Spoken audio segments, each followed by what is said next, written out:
He was once the richest man in the world, a name synonymous with steel, railroads, and the very foundation of American industry. Yet, this titan of capitalism died having given away nearly all of his immense fortune. This is the story of Andrew Carnegie, born in 1835 in a small cottage in Scotland. Carnegie's beginnings were anything but grand. His family was so poor that when they sought a new life in America, their first home was a crowded house in a gritty Pennsylvania factory town.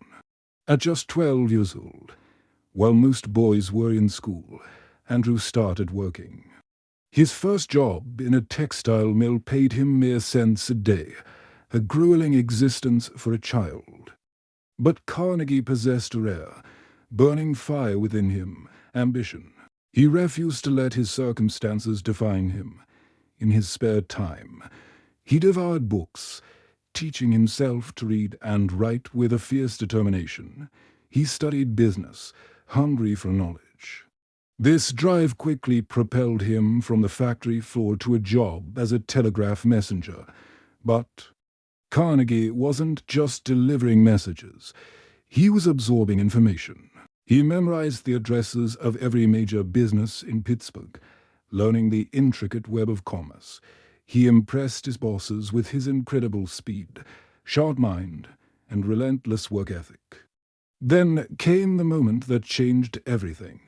A high-ranking railroad executive, Thomas Scott, noticed the young man's talent and took him under his wing. Scott offered Carnegie his first real opportunity to invest, teaching him a lesson that would become the cornerstone of his philosophy. True wealth isn't earned through a salary. It's created through ownership. As America surged westward, the railroad industry boomed, and railroads needed one thing above all else, steel, while others saw only tracks and trains. Carnegie saw the future. He recognized that steel was the skeleton upon which a new, modern America would be built. He dove headfirst into the steel industry, investing every dollar he had and borrowing more. Carnegie was obsessed with efficiency. He traveled to Europe to study the latest steel-making technologies, bringing back the revolutionary Bessemer process. He adopted the most advanced machinery and was ruthless in cutting costs. His philosophy was brutally simple: produce more, waste less, and outwork everyone. His steel mills were marvels of industrial might, operating 24 hours a day, 7 days a week. Their furnaces lighting up the night sky. This relentless drive had a dark side. To achieve his unparalleled efficiency, he paid low wages and demanded grueling hours from his workers. Factory conditions were often dangerous, and he had little tolerance for dissent when competitors couldn't keep up with his prices. He bought them out or drove them into bankruptcy. By the late 1800s, Carnegie Steel was an unstoppable force, dominating the American landscape. The iconic bridges, the sprawling rail networks, the towering factories, and the very first skyscrapers all were rising from a backbone of Carnegie Steel. But this immense success was shadowed by controversy. The public grew uneasy with the harsh realities of his labor practices. The boiling point was reached in 1892 during the infamous Homestead strike, when workers protested for better pay and conditions. The situation escalated into a violent and bloody confrontation between locked-out workers and armed private guards. Lives were lost, and the event became a stain on Carnegie's reputation. He was criticized around the world as a ruthless capitalist. His empire's growth forever linked to the human cost paid by his workers.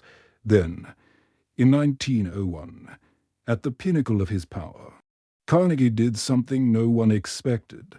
He sold his entire steel empire to the banking magnate J.P. Morgan for an astronomical sum, for $180 million. In today's money, that transaction made Andrew Carnegie one of the wealthiest individuals in human history. He had won the game, But instead of continuing to amass more wealth, he walked away from it all. At the age of 65, Carnegie embarked on his second, and perhaps more radical, career, philanthropy. He had long believed that immense wealth came with a profound moral responsibility. In an essay he wrote years earlier, titled The Gospel of Wealth, he laid out his shocking belief: a man who dies rich, dies disgraced. He argued that the wealthy have a duty to use their fortunes for the public good during their lifetimes. And he lived by his word. Carnegie dedicated the last 2 decades of his life to giving away his fortune, a sum that would be worth billions today. He gave away over 90% of his wealth with the same strategic precision he had used to build it. He didn't just hand out money. He invested in people.